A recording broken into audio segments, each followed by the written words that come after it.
نبی اکرم صلی اللہ علیہ وسلم نے ایک مرتبہ 3 دفعہ قسم کھائی، واللہ لا یؤمنو، واللہ لا یؤمنو، واللہ لا یؤمنو، خدا کی قسم وہ شخص مومن نہیں، خدا کی قسم وہ شخص مومن نہیں، خدا کی قسم وہ شخص مومن نہیں۔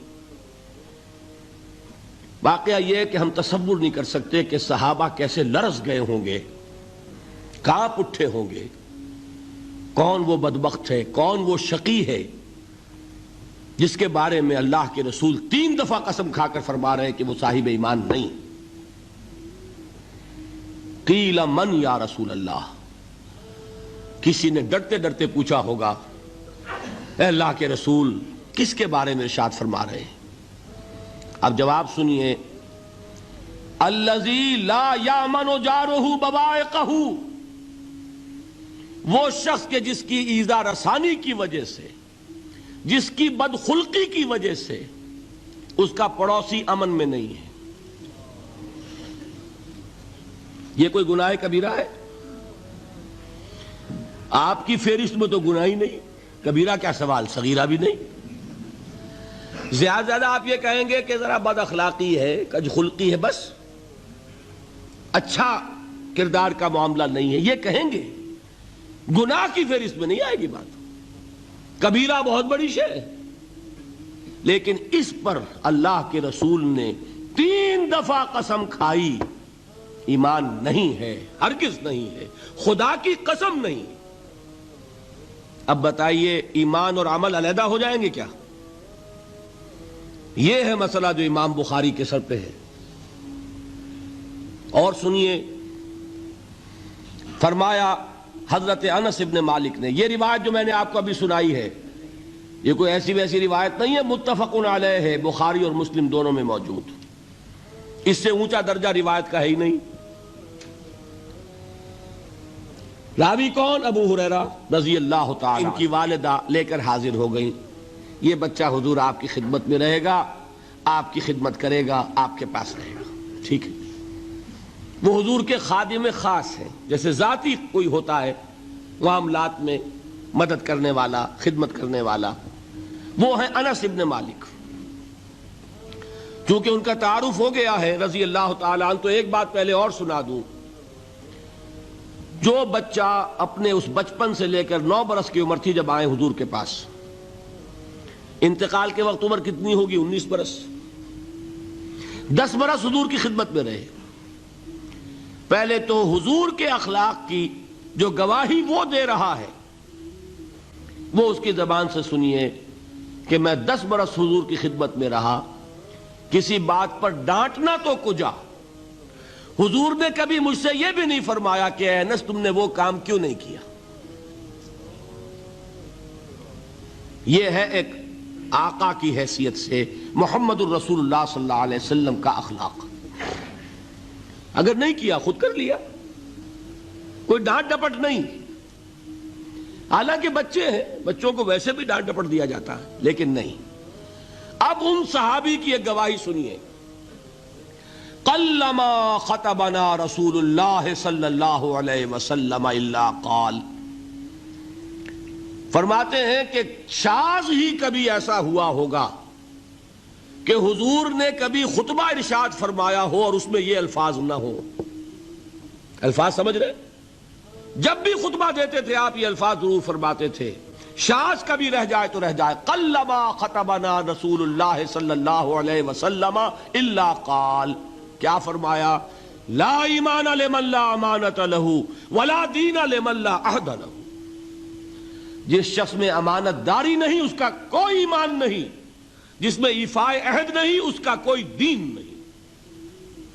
بنا پھرتا ہو وہ دیندار، بنا پھرتا ہو وہ صاحب ایمان اور امتی حضور کا، امانت داری نہیں تو ایمان نہیں، ایفاء عہد نہیں تو دین نہیں۔ کس کا فرمان ہے؟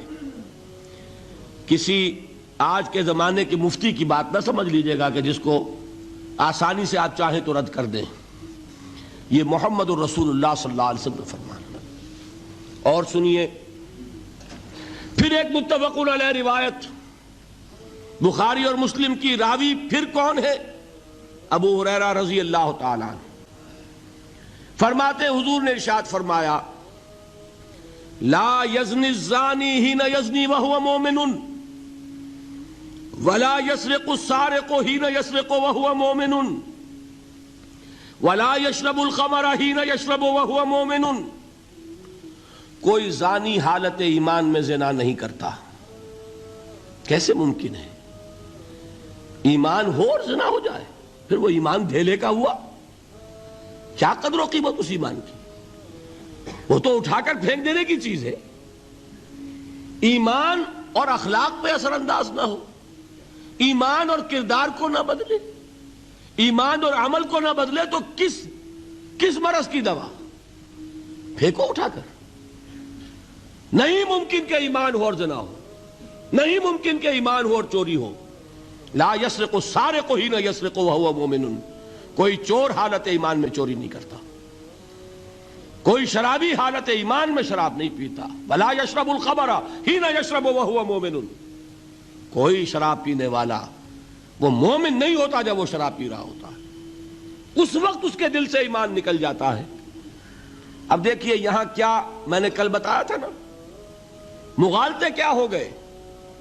مغالطے یہ ہو گئے کہ اس کو سمجھ لیا قانونی بات. یہ قانونی بات نہیں ہے، وہ قانونی ایمان کی بات نہیں ہو رہی، یہ حقیقی ایمان کی بات ہو رہی.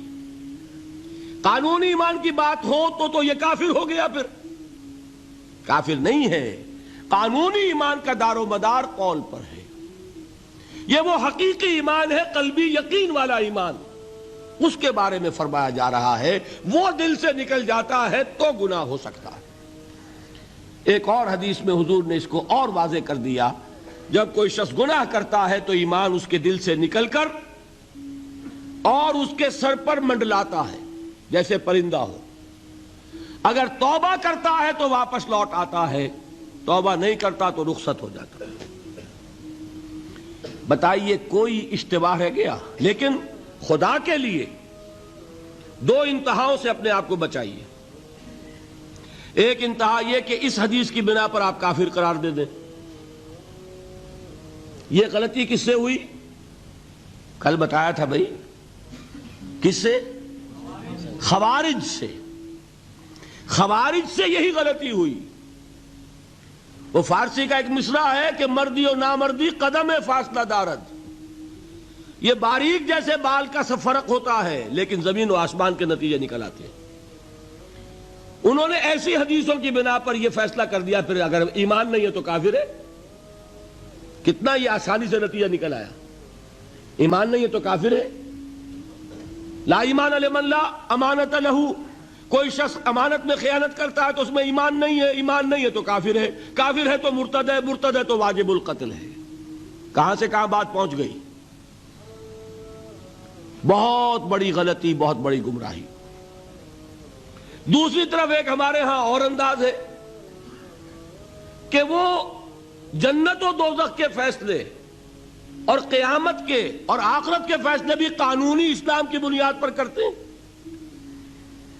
انہیں یہ سمجھ لینا چاہیے یہ قانونی اسلام دنیا میں مفید ہے، آخرت میں وہ یقین والا ایمان ہوگا تو مفید ہوگا. یہ چیز ذہن سے نکل گئی. اور برا نہ مانیے، یہ اہل سنت کے اکثر عوام کے ذہنوں سے یہ بات نکل گئی. وہ یہ سمجھتے ہیں ہمارے پاس سرٹیفکیٹ ہے، ہم مسلمان ہیں، مسلمان ہیں تو صاحب ایمان ہے، صاحب ایمان ہے تو جنت ہم پر واجب اور دوزخ ہم پر حرام. یہ آپ کے دل میں لکھا ہوا ہے کہ نہیں؟ جب دل میں یہ لکھا ہوا ہوگا تو پھر کرو گناہ. کیوں نہ کرو؟ کیوں حرام خوری نہ کرو؟ کیوں رشوتیں نہ لو؟ کیوں بددیانتی نہ کرو؟ جبکہ دوزخ تو آپ پر حرام ہے ہی ہے، آپ کو کوئی چیز نقصان پہنچا ہی نہیں سکتی. یہ مرجیہ کا عقیدہ تھا اصل میں. یہ دوسری انتہا تھی جو آج اہل سنت کے اکثر لوگوں کے دلوں میں بات بیٹھ گئی، عوام کے اندر، جہلا کے اندر. ان دونوں چیزوں سے بچیے. تیسری ایک غلطی کی اہل تشیع نے. انہوں نے کیا غلطی کی؟ ایمان اور اسلام کے فیصلے دنیا میں کرنے لگ گئے. فلاں مومن تھے، باقی سب مسلم ہی تھے اور باقی سب منافق ہی تھے. یہ فیصلہ کرنے کا کسی کو اختیار نہیں. دنیا میں فیصلہ صرف یہ ہوگا کہ کافر تھا یا مسلمان، چھٹی۔ تیسری کیٹیگری آپ طے نہیں کر سکتے، اس لیے کہ قانونی اصطلاحات یہی دو ہیں۔ سمجھ لیجئے ان باتوں کو، مجھے کوئی دھواں دھار تقریر نہیں کرنی، بات سمجھانی ہے۔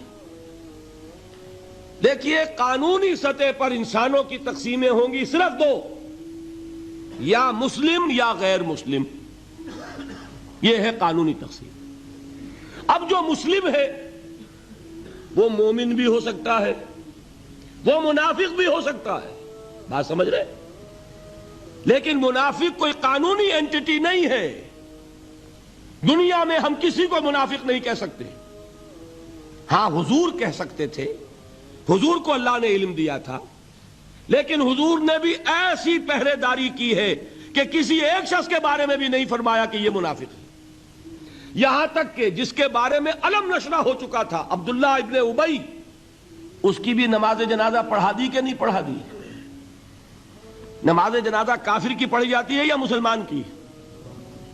اس کا مطلب ہے عبداللہ ابن ابی کو بھی حضور نے آخری وقت تک مسلمان تسلیم کیا۔ منافق جو بھی ہے وہ اپنے اندر ہے، اللہ کے ہاں جا کر کھلے گا۔ فار آل لیگل پرپسز اے منافق از اے مسلم، بات سمجھ میں آئی؟ اس لیے کہ لیگل اینٹیٹیز دو ہی ہیں، کافر اور مسلم۔ تیسری اینٹیٹی کوئی لیگل نہیں ہے، تیسری کوئی حیثیت قانونی نہیں ہے۔ اب ایک جو مسلم ہے وہ مومن بھی ہو سکتا ہے، منافق بھی ہو سکتا ہے، اس کا فیصلہ کہاں ہوگا؟ اللہ کے ہاں۔